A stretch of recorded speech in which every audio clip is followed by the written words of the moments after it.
In this lesson, we'll continue to develop the terrain around our map. Alright, so in the last lesson, we finished off our street names and we started thinking about the terrain for our map. Now, in this lesson, let's go ahead and continue doing just that. So the first thing I'm probably going to do is go ahead and convert our footprints for our buildings to something besides orange. And then we just did that earlier as sort of a placeholder just so we could see those against our reference image. So I'm going to come in here now and select the fill color for all of those shapes. And let's go ahead and set those to something else. Let's go ahead and maybe set those to like 50% black. So let me come over here and grab one of our grayscale swatches. Let's go ahead and just set those. I believe that's the 50% black swatch. Alright, so we'll deselect those and lock those back into place here. So at this point, let me go ahead and show you a useful swatch library that's going to be available to you with Illustrator. It actually comes pre-packaged with Illustrator, so just come over to your swatches panel and let's hit this button right here. And we're going to look for the nature option. Now, notice here there's some really interesting categories. We have beach, flowers, foliage, landscape, so on and so forth. I'm going to actually look for this landscape swatch library, and this is actually going to have some really nice colors that Adobe's already put together that are related to landscapes. And you know, I'm actually probably going to go ahead and pick my different grass colors out of this library right here. So before we do that though, let's actually talk about what we're actually looking to convey with our map. Now, depending on the project you have that you're working on a map for, maybe there's a certain area of your map that you want to focus on. Maybe you're just wanting to focus on everything that's portrayed on the map. So, you know, maybe we want to call out some areas for parking in our map. So we want to make those a little different colors. So, you know, let's come over and make sure we have everything locked up. Let's select our terrain layer here. And, you know, I'm going to come in and let's go ahead and just minimize that for right now, and I'm going to come in and grab a nice grayscale color here. Let's go ahead and grab maybe that 50% color that we were working with. Actually, you know what, let's go just a little bit darker than that. Let's go ahead and set up about 70%. And I'm going to come over, select everything on that terrain layer here. And I'm going to go ahead and grab my live paint bucket. It's in your tool panel. It's actually the keyboard shortcut K. And you can see here, it's right here in your tool panel. So with this live paint bucket, this is actually going to convert the selected objects to a special kind of live paint group. So we want to be real careful that we don't have things selected that we don't want to color. So I'm going to come in and maybe we want to highlight this area right here, this area, and this area as designated parking areas. So let me come in and just click on these areas. And you can see we have a swatch preview over this bucket. Now, if we look at the swatch panel here, you're going to see that what's displayed on either side of the highlighted swatch above my cursor are the swatches in that swatch group. So you can see here how that preview works. So I'm going to come in and just go ahead and click on that area right there. Maybe we want to highlight those parking areas, and you know, maybe we want to actually color these other ones a little different color. So I'm going to use my arrow keys to move to the right inside that swatch group, and let's go ahead and pick a different gray. I'm going to come in and let's go ahead and color this one. No, that's a little bit too dark. Let's see what that looks like against that 50%.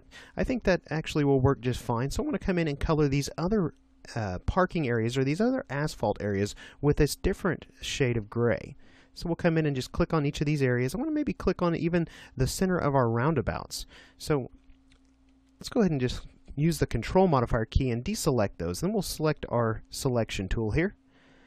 Well, it looks like we actually missed an area here. Let me go ahead and select everything again, and let's just color that with our live paint bucket as well. So we'll just click on that area right there. Okay, so we've sort of differentiated between some of the different terrain areas here. Maybe we want to actually color some of these areas green. Maybe these are areas surrounded by grass. Now, I know that at this point I'm probably taking some liberties that aren't really there on our reference image, but you know, that's okay. For this lesson, we're just trying to create something that's visually appealing. So I'm going to come in here now, and let's go ahead and grab a nice grass color. You know, for right now, maybe we'll use this color right here. So I'm going to go ahead and select that in my landscape panel here. And, you know, let's go ahead and select all these objects on that terrain layer again and switch back over to our live paint bucket. So using this bucket, let's go ahead and come in and just start painting some of these areas. This green that we selected initially, let's replace that. Let's go in and paint some of these areas around these buildings. So it's just like dropping color into these areas. So notice here that if we look at our appearance panel, we're looking at a live paint group now. So it's important to understand a live paint group is a little different than a normal group. So let me just go ahead and deselect that. You can also tell that you're working with a live paint group because you have these sort of unique transform controls around the edges and corners of your group. So let's just go ahead and deselect that for right now. So maybe for some of these areas on our map, we want to go ahead and apply a stroke sort of to the inside of it, so these individual shapes. So, let's think about doing that here. Now, if we come in and click on maybe this green grass shape right here, we wanted to apply a green stroke to the inside of this shape, we could come in and maybe select that with our direct selection arrow. And if we look in the appearance panel, though, you see it's still a part of a live paint group. And if we add a stroke to that at this point, we're actually going to add a stroke to everything in the live paint group. So what we're going to need to do is convert this back into a normal group in order to do that. So I'm going to just zoom out here, let's deselect that, and let's go ahead and select our live paint group. We're going to come up to Object, we're going to expand this live paint group. Now notice here that all three boxes are checked by default. That's fine. Let's go ahead and select that and hit OK. And if we look back now, we've got a normal group. We're no longer working with a live paint group. So now we could come in and actually select just this shape with our direct selection tool. And let's come over here and with our swatch or our stroke selected, let's come in and grab a nice dark green. Maybe this green right here. That looks pretty good. So let's go ahead and orient that to the inside of this path by coming over to our appearance panel and then the stroke panel, and then choosing the align stroke to the inside option right there.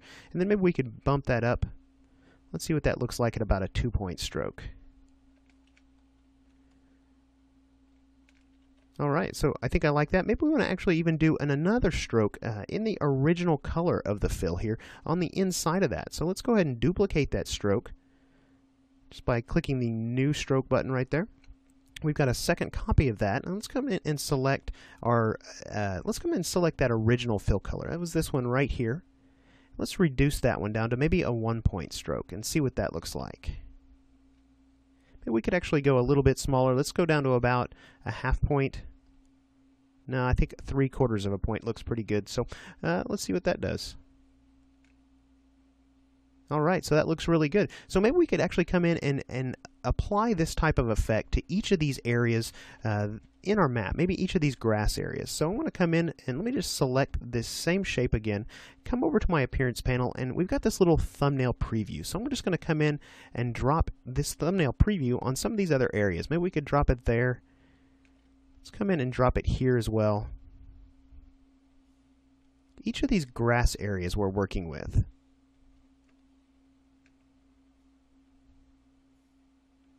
Alright, so maybe we could actually do something similar for these areas where we have pavement. I may come in between lessons and handle that, but let's take a look here. We've got some medians we need. We need a median right here, some of these divided roads.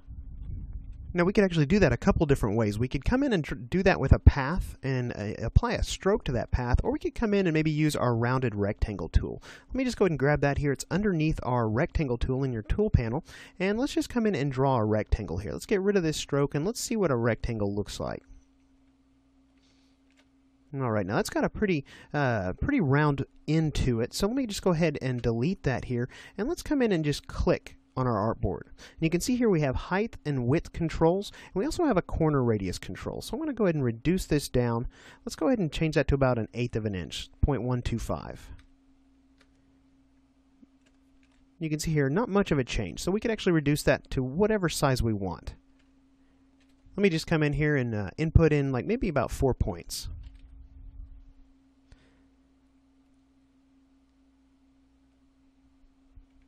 Alright, so we'll rotate this just like so, and I want to come in and snap this into position right in the center of this road. And I'm going to grab this corner, or this side transform control, and just stretch that down here, and you can see what that actually is doing is it's stretching out this rounded end. So maybe we don't want that, maybe we do. I'm actually going to go ahead and leave that for right now. I don't think it looks too bad. If we wanted to avoid doing that, we could just draw in a longer rectangle with our rounded rectangle tool. So we've come in and we've added a median there. And I may actually come in and redraw that here in just a moment, so that we don't actually end up stretching the ends of this rounded rectangle when we transform this to fit in this area. And what I'll probably do in between lessons is actually go ahead and recreate a median here, adjusting the baseline shift for this type here, and then go ahead and adding a median right here as well. But what I'd like to do right now is let's go ahead and think about maybe some different types of terrain that aren't really visible here. Maybe, maybe there's some lakes on our map. So maybe we have a lake that's going to go right in this area right here. I tell you what, let's go ahead and just create a lake really fast in this area. So I tell you what, I'm going to double click on this group to go inside it. And let's go ahead and double click on this group again until we can just select just this piece right here. There we go. So we've got our piece selected. I'm going to go ahead and copy that with a Control-C, and let's go ahead and paste that in place with a Control-Shift-V. And let's go ahead and get rid of the stroke around it. And let's go ahead and get rid of the fill as well. So we're dealing with no stroke and no fill. Now, I'm going to actually have this lake sort of extend beyond the boundary of our map. So what I'd like to do is go ahead and use one of the new drawing modes in Illustrator CS5, the Draw Inside mode. It's right here down at the bottom of your tool panel. You can also cycle through those using Shift-D. Let's go ahead and select that here. Notice here we get some little dashed lines around the corners of that shape. I'm going to go ahead and grab my blob brush now, which is right over here in your tool panel. It's also the keyboard shortcut Shift-B, but before I grab that, let me just go ahead and deselect that shape. Notice here we're still in Draw Inside mode, so I can go ahead and select my blob brush now. Let's go ahead and grab a nice color of water here. I'm going to come over to this Nature panel again, and let's look at the beach colors. We've got lots of different watercolors here. So let's go ahead and grab maybe this one right here, and let's just paint in a lake right here. Zoom in nice and tight on that. And let's see. We'll just paint in a nice body of water that sort of extends beyond the borders of our map here. You know, maybe we want to add a little bit more to that here. Let's go ahead and bring this lake around. And you know, it may actually be beneficial to show our buildings here, because I believe we have some buildings that are in that area. So I'll tell you what, let me just back out of isolation mode here. You can see that our layers panel is actually displaying what we have isolated. So I'm going to back out of isolation mode and make sure we didn't overlap any buildings. And you know, we got pretty close. I may actually touch that lake up just a little bit, but you can see how we can use that Draw Inside mode to add a body of water here. And essentially what that does is this is now a clipping mask. We've created a clipping path out of this shape that we assigned no stroke color and no fill color to, and it's masking out the areas of this body of water that are outside our map. So in this lesson, we've continued building different areas of terrain around our map. Like I said before, I'll probably go in and fine-tune a few of these areas in between lessons, but in the next lesson, we're going to come in and we're going to apply our isometric actions to our map here and begin thinking about rising some of these buildings up and creating three-dimensional objects out of them.